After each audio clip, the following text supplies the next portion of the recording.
So let's get to the nuts and bolts of the centers approach. And as I start talking about these three centers, remember that each one of them is inside of you. And given your Enneagram type, you tend to overuse one of the centers. You have a secondary center, and one of the centers you tend to underuse. And what I feel like the work is for us to bring these three centers into a certain kind of harmony and notice and develop an observational capacity to know when we are out of harmony with one of the centers and we're overusing the one we are dominant in. And the other thing is I really want to hear from you, because while I've been doing this for about 10 years working with the centers, I'm still learning. And my work with myself, my work with my clients, and understanding my most significant relationships, I'm still seeing this center's work unfold. So weigh in. I really appreciate your comments and for you to add to this collective conversation about these centers.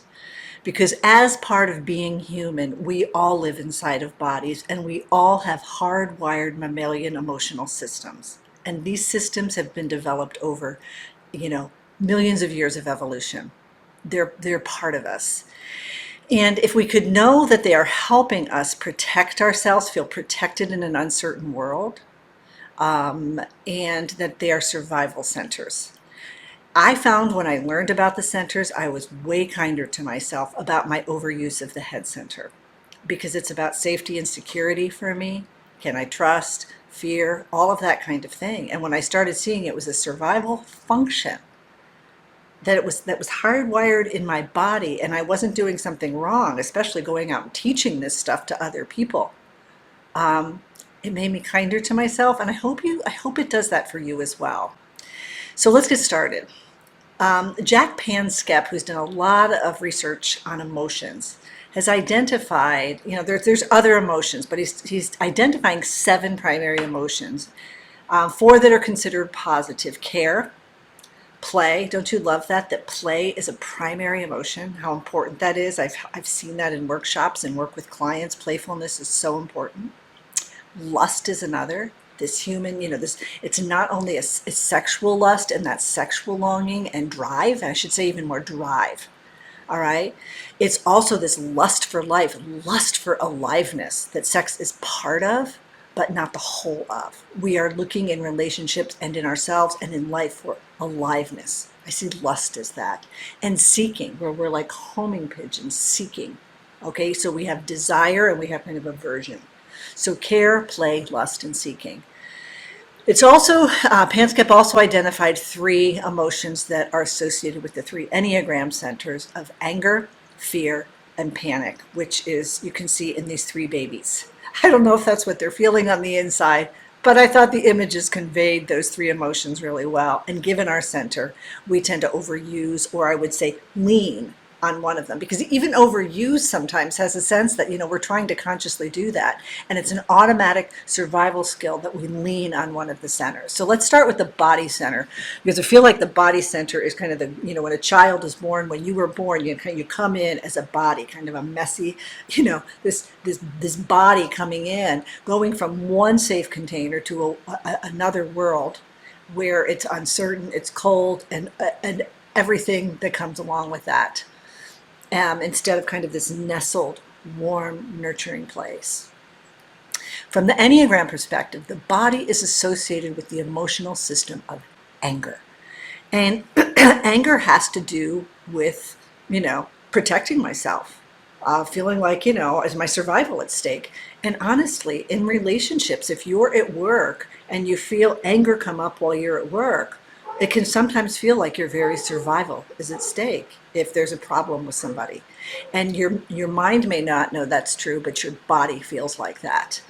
So when activated, this anger system broadcasts signals, which are basically saying, get big, go after what you need or want, kind of go on it, you're in charge here, all right?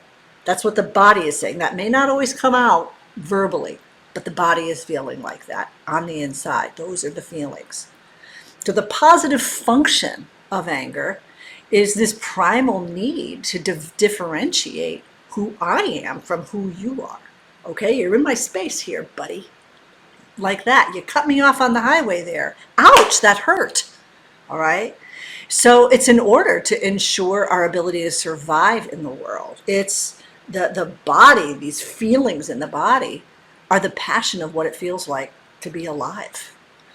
So the challenge of the body center from the Enneagram perspective is this psychological tendency to be overly dependent on kind of that instinctual kinesthetic sense of the world, that survival protection feeling in the body function.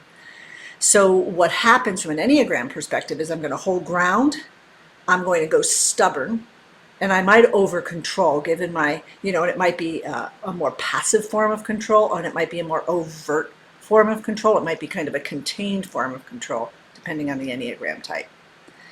So the blind spot, if you're a body type, when you start to hold ground, is it's hard for you to allow other perspectives, which would be the head center, perspective taking. Why? Well, if I allow other perspectives in and I allow you in, you're going to take me over. You're going to win and I'm going to be flattened. Body types use this language a lot of, I'm going to be annihilated. I had never heard of that before until I started listening to Enneagram panels. I'm going to be annihilated. So the anger and strong feelings are instinctive, yet these feelings do play out in 3 different ways depending on the Enneagram type within that center. The 8s tend to express the anger, not always, but there's a tendency to express, be direct, clear, take action right away. For the 9, the anger feels kind of overwhelming and big, so there's a numbing out. And sometimes with 9s, it can look like I don't care, but it's a numbing out because I don't want to, I feel too much, okay? And a lot of 9s will tell you, people say they feel peaceful around me, but I feel anxious on the inside. They have these strong feelings going on the inside. And sometimes that numbing or dissociating from these feelings is a protective function. And for the 1, it's suppressing the anger. Good people shouldn't get angry. I'm worthy if I'm good and correct. So I'm going to suppress the anger and kind of pull it in and really not even see my desires and that lust energy inside of me of desiring something. All of it is a way of exercising power and control over themselves and their environment. Sorry about that. I thought I put that on silent. So the reflection question for body types is, how does control and self-protection play out for you? How do big feelings play out for you? When do you notice these big feelings? And when do you notice anger? Do you notice your angry? Ones sometimes say when they first come to the Enneagram, I'm not even aware of my anger. It just kind of, it may even start to come up. I push it down and it's, no, I'm not really angry. I'm just resentful and irritated. So if you're a body type, pause right now. And if you're not a body type, how does anger show up for you? You may want to pause and reflect right now. So the next center that to come online is the heart center. And if you think of it, the child starts to, need connection in the world with the caregiver, the significant primary caregiver. And the heart is associated with the emotional system of panic. And it has to do with social distress. It's that human need for connection. It's primal.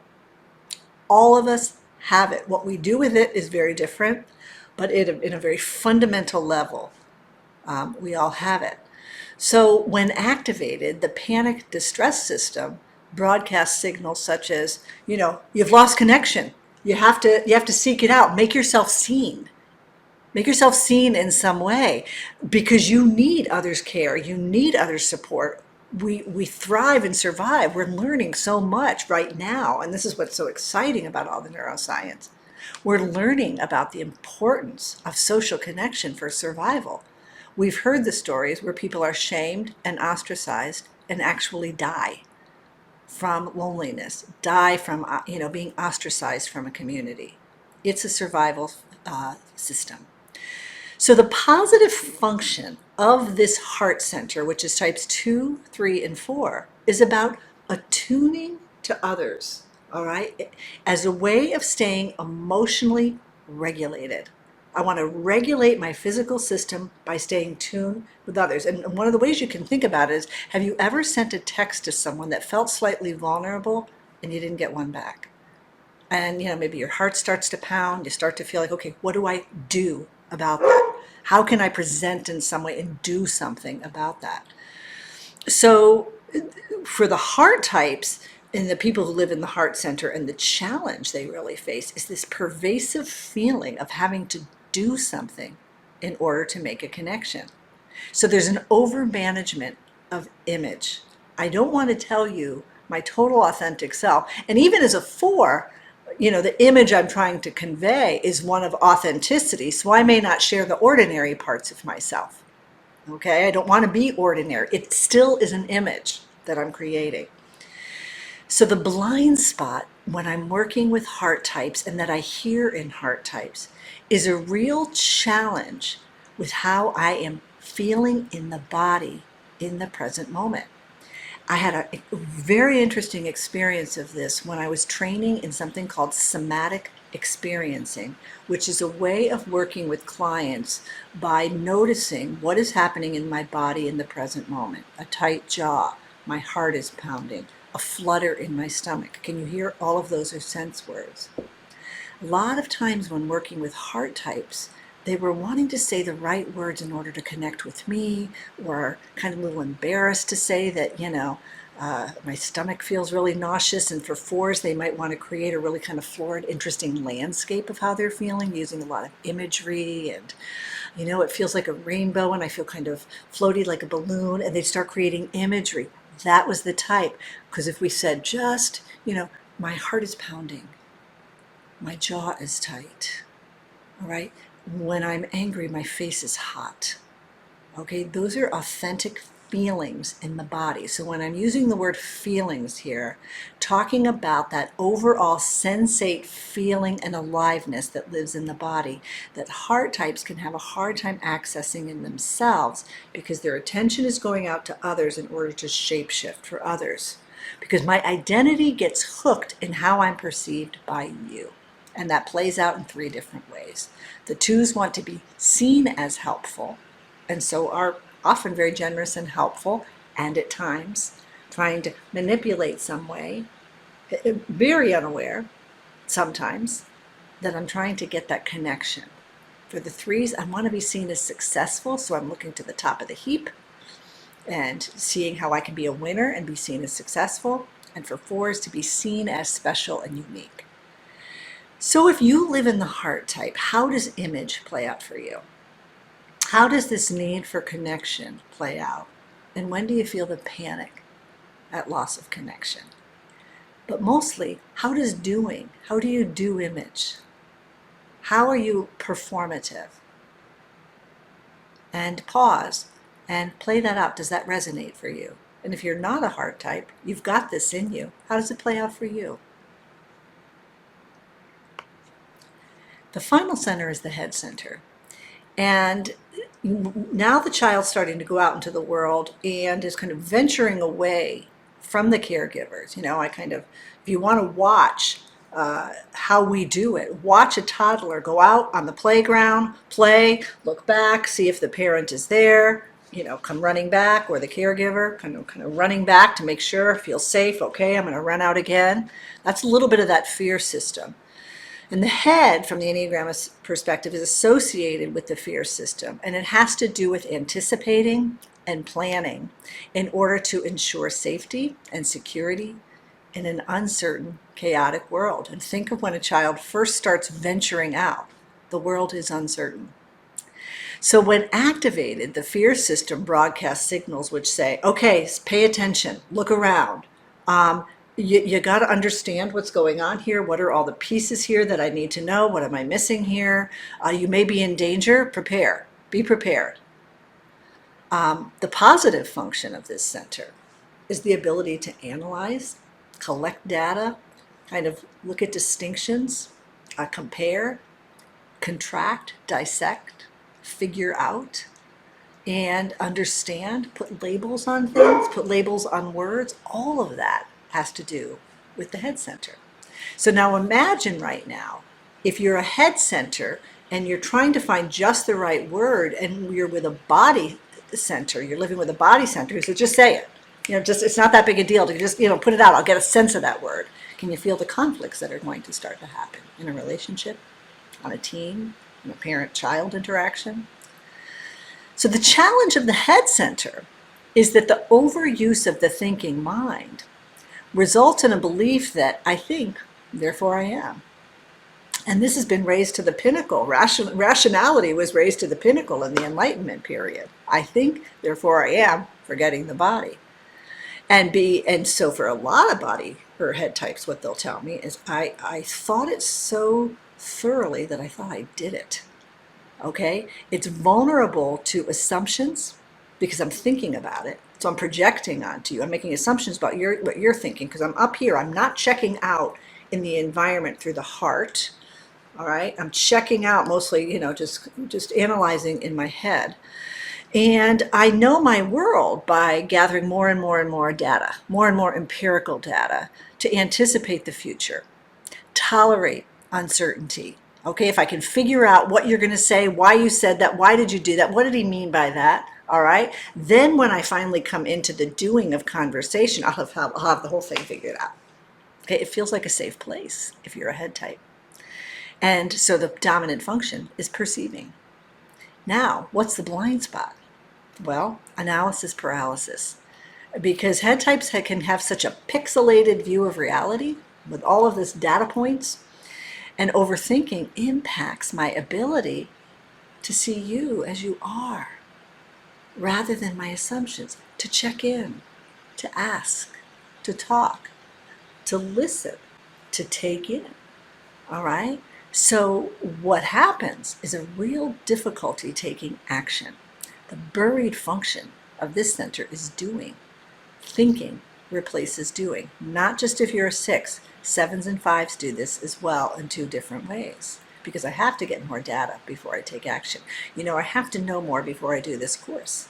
This course was like birthing a child for me as a head type, because I know a lot. I've been working on this for 10 years.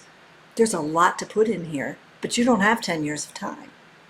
I had to keep deleting, because I had to use my heart type to say, how is it for you out there listening to this, all right? And then from my body center, I had to feel grounded and centered to give me that clarity of what to include.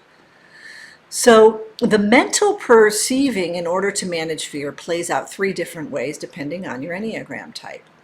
For the 5s, I'm just going to accumulate more and more knowledge and really get focused on one sector of reality and know everything I can before taking action and feel very paralyzed when I don't know. In fact, I'll just tell you I know.